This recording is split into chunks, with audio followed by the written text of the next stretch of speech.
Yep. So I'm gonna say this. I'm not giving no. I'm not a financial advisor. What I am saying is not law or any type of advice. This is just my strategy and my perspective. The easiest way I can break down to you what the stock market is. So people like to say, "Oh, you gambling with your money."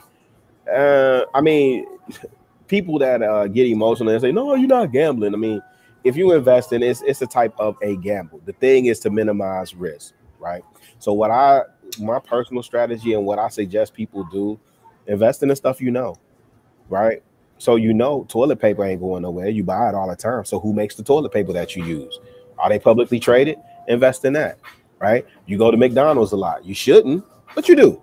So since you do, you should own stock in that, right? You should participate in the system. Here's the thing with stocks also. By and large, the stock market traditionally does over and above in terms of your return on your investment. You're gonna see way better returns than what you would if you just put it in a regular savings account. I, shoot, I forget what the because I don't even look at what the a what the percentage is on the savings accounts right now. I don't even look at that because I think it's like less Oh, than zero, five. zero. Yeah, Yeah, yeah, zero yeah, zero zero zero point five, zero five or zero something like five. that. Yeah, Yeah, very, very less, very less. right. Unless you have American Express, they offering like 4%. Right. So, but if you look at the stock market on average, you see 10% return, and that's long term. So I don't do this whole like day trading or and I'm not knocking people that do that because for some people that works very well. I don't know much about like the options and the puts. I do the long term. I'm learning about options and puts and how to execute those play calls because I know that's where people make a good share of their money too. And I just had a young blood break it down to me that made perfect sense. And I'm like, oh, so that's a key unlock. But the basic mentality, sometimes it's just changing your mental so you can change your habits, right? And so for me, I'm very socially conscious. So I would say I own at least in my portfolio 6 or 7 companies that are black owned but publicly traded. Urban One being one Nice, of them. nice. So when we talk, well, you'll be surprised when you start looking at like who's publicly traded in terms of banking. There's a medical company out of California that was started. The father and son, I think the son's running it now, but the father was he's a surgeon and he has this type of equipment that's specific to a particular type of surgery. And their company, they sell and rent this equipment to doctors, and their company is publicly traded. So I got a position in that. Urban One, when we having these conversations around music and media and the black male image, right? I don't sit up there and just whine and complain in a bubble, and no, let me get a position in Urban One, or even to your point, iHeart. Let me get a position in these companies so I can have a voice in these companies. It may be, because the goal really for me is to get a significant position where we can have a voice at the annual meeting. That's how we should be thinking as black people, man. We sitting up here trying to play their game, and they're playing a game of chess. We're coming to the situation with connect four pieces, trying to play chess. We're not even playing checkers. We're coming with connect four pieces, trying to play chess. It doesn't work. So, for me, my personal strategy is about being socially conscious, but also because I know people like, oh, if you're so pro black, why don't you do this, this, and this? Pro black literally means for black people, for black. So doesn't always mean that everything is not gonna have a white counterpart to it. So for instance, one of the other things I shared recently is that I'm getting a position in Target and Procter and Gamble. So Procter and Gamble bought Bevel, company by Tristan Walker. Okay, I have a lot of Bevel products, a lot, and I buy regularly. I have not had a razor bump since I started using that product, right? But as Bevel, he wasn't publicly traded, so Procter and Gamble bought it. They still let Tristan Walker run it, and I can own a piece of Bevel by owning a piece of Procter and Gamble. Also, I'm supporting that platform and that system, right? Even when I think about what's another one? Oh, Target. So Target, there's an executive there that pushes really hard. I think the campaign is Beyond Black. But after that George Floyd situation, oh, matter of fact, let me show you this. This is the book I'm currently reading. So this brother, what is it? Culture Making by Houston White Jr. And you'll see that tag. It says exclusively at Target, right? So the CEO for Target wrote the foreword to this book. This brother owns a barbershop in North Minneapolis, and he has his own barbershop on the side too. So he works for Target and he has his own barbershop. I'm participating in the economy of supporting this brother by getting this book from Target. I'm also supporting the economy of all the black businesses that Target brings in, right? As vendors when I shop at Target and buy stock at Target. So, you got to elevate your thinking, man. You got to elevate your thinking, and you can't keep it linear. It has to be ever expanding and ever growing. So, Hey, That's I true. love this. Yeah, I that's true.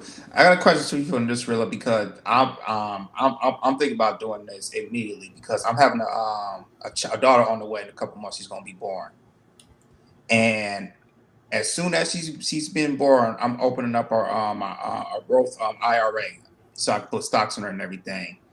Do you feel like more black parents should be kind of pushed that if they know about stocks, kind of maybe if the child's born or not the child's born, maybe they age they turn 5, when they get kids, a teenager, and then let them know like let the kids know like once they get up in age and everything, hey, this is how you have an IRA and this is how stocks works and everything. But you get to know how you feel. How do you feel? Do you feel like it's important that having parents, teach kids learn about stocks at an early age, or possibly open up an IRA? 1000%, brother. I would say you don't even have to wait till she's born. But man, first of all, let's salute that and blessings to you on that, man. Congratulations on your seed. Y'all got a name yet? Yes, we have her 2 names. Oh She has snap! 2 first names. Yes, You gave her her name, or her mama gave her a name? we both did. That's what's up. We Salute to both did. you. Yeah, I my first daughter, my oldest, which is my daughter, I didn't get to name her at all. But my kid, like I was adamant about participating in the naming of my kids, and all their names have meaning to them. I'm not gonna be out here naming my daughter No Bone Quisha or Sasquatch or something like Fact, that. I ain't finna do fact. all that. Because when you naming your seeds, what people don't understand is you're affirming that child. The Bible even talks about who was that, Jacob, and his name meant trickster. Is that Jacob? His name meant Yeah, trickster or deceiver. something like Yeah, that. yeah, deceiver. Deceiver. So Yeah, every time they called his name, they was affirming that he's a deceiver. He's a deceiver. He's a deceiver. Right. So I have a son. My oldest son. His name is Upright. Gift from the Lord, and he is exactly that. That boy is engaged. He is finishing up his studies, his theological studies at Emory. And for years, we called him Upright, Upright, Upright, solid man in his community, solid man in his community. But salute to you, brother. I wasn't trying to turn the light on me. Salute to you, blessings to you. Other thing I was gonna say is, yeah, you don't even gotta wait, man. I don't care if you got a couple of 2 nickels to rub together. Put that in something designated specifically for her. And let me share this with you. Do y'all know that when Paris Hilton was born, just by virtue of her being born into the Hilton family, she walked into $25 million? Yep. She didn't do that's a nothing. fact. Fact. That She is a didn't do fact. nothing. She Nothing. didn't do nothing. She didn't do one single solitary thing. She was just born. By virtue of her being born into the Hilton family, she walked into $25 million. So we should, like, again, we're the only group of people that think every generation is supposed to get it out the mud. You gotta start from the bottom. Why? Why do I erase all the progress of the previous generation just to say I could pound my chest and say I did it on my own? I don't want to do it on my own. I don't want my kids to do it on their own. Any real parent would tell you that you want your kid to be 10 times better than you, right? And you don't want them to have to get it out the mud. You want to give them as much of a leg up as possible. So yes, I believe that Roth IRA is good. Most people think education, which I'm glad you did not say anything about education. And the reason why I say that is because I work very closely with my high school, my alma mater, and we're having to rethink education. Education does not hold the same weight that it once did, my opinion. If you are not going into a STEM field, science, technology, engineering, math, you're not doing anything with that. Your liberal art degrees, your degree in African studies may be beneficial to you. Like I enjoy African studies, right? But I could also do that without getting a degree for it that I can't apply anywhere else in the world, right?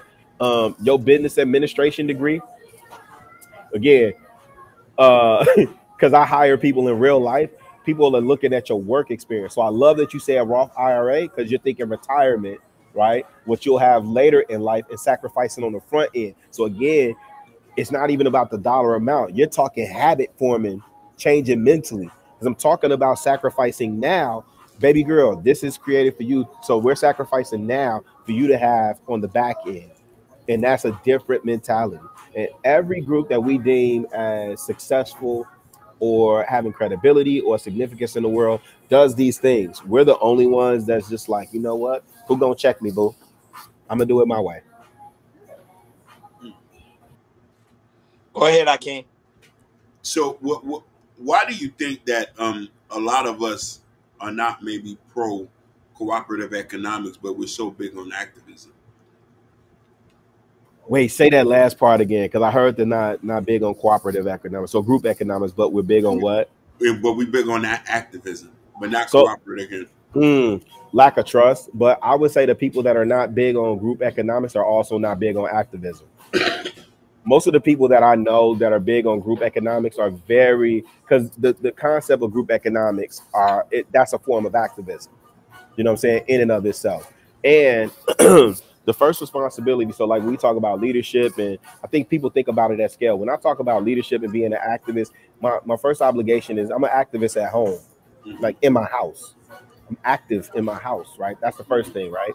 And then the second part, when you pull the layers back or when you try and scale that, right? Then I go into my community and into my neighborhood. And, you know, I think we have this misguided notion that, you know, if you ain't doing it big, like, nah, you know, I look at coaches completely different, man.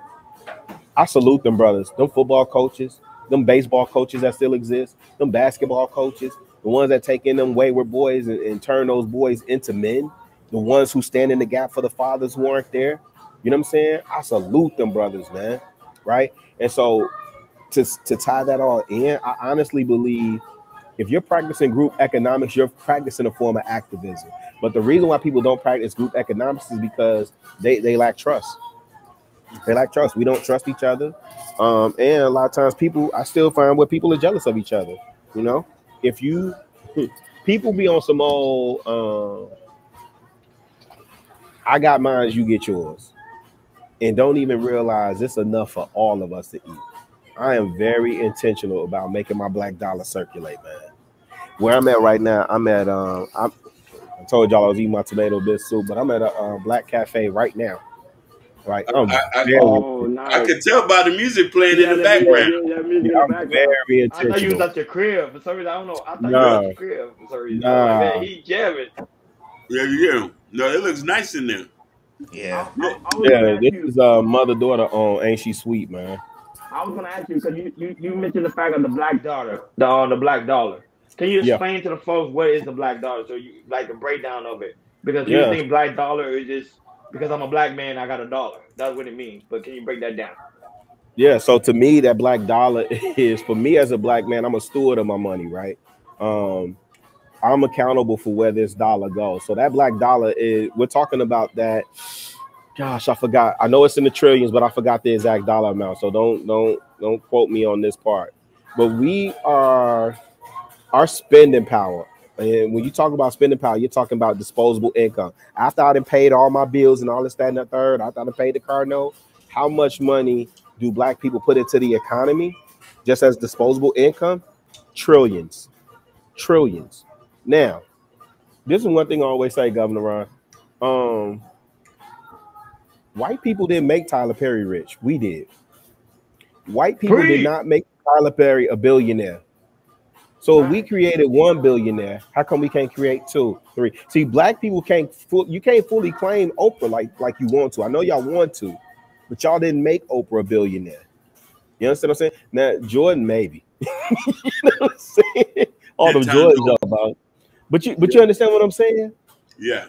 That black dollar, you're talking about a black economy. You're talking about black businesses. You're talking about being able to spend in businesses that hire people who look like you, right? That understand you, cater to your needs. If you find yourself complaining about going to place your food order and there's a partition up with people who are rude to you, mean to you, man, I don't want people handling my food and they, all types of rude and mean.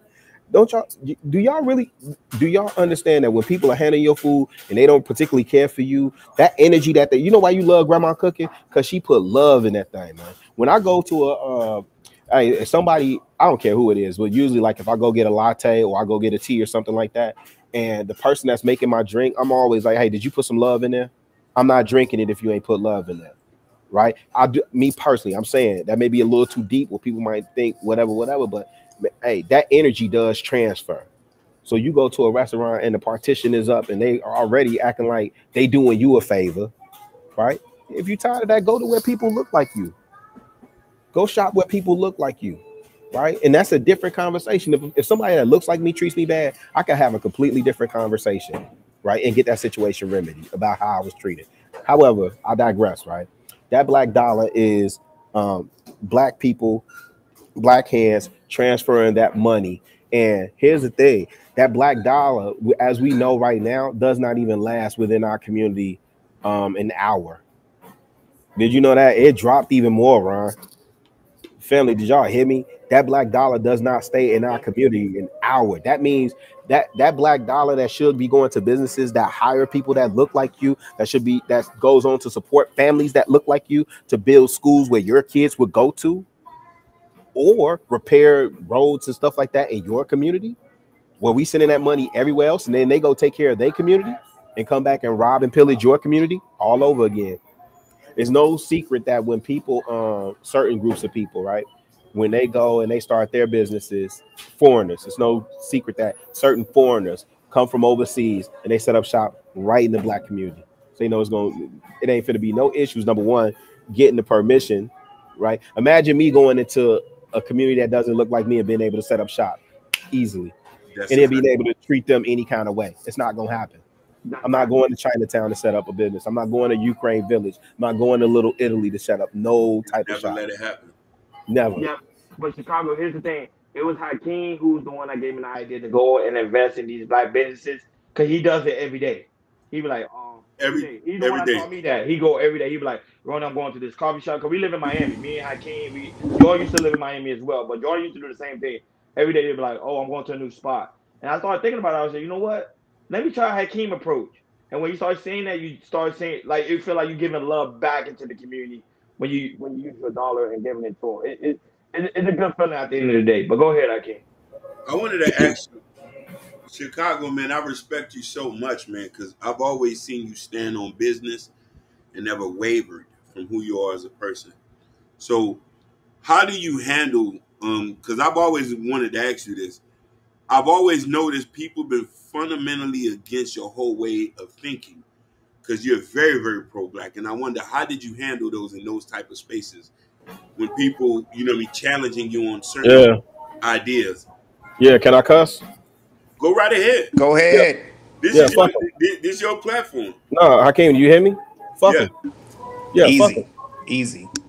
No, real talk. Like, listen, because at the end of the day, I understand that everything that I'm saying, like, I'm not saying what I do or what I believe is for everybody, that everybody should go this way, right? Everybody not gonna go, fam. Yeah. Me and you as ALites, like, even with Ron said, hey man, Hakeem turned me on the woo blah blah blah, right? Yeah. Like, ALites don't connect.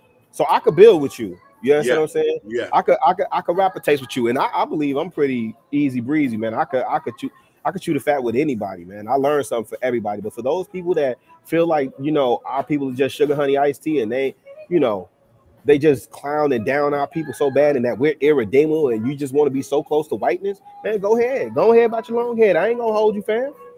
I appreciate you coming out in the forefront, so I know who you know what I'm saying? I like to see the snakes, when they reveal themselves up close in person. You understand? So I know who I'm dealing with. And I know every skin folk ain't your kinfolk.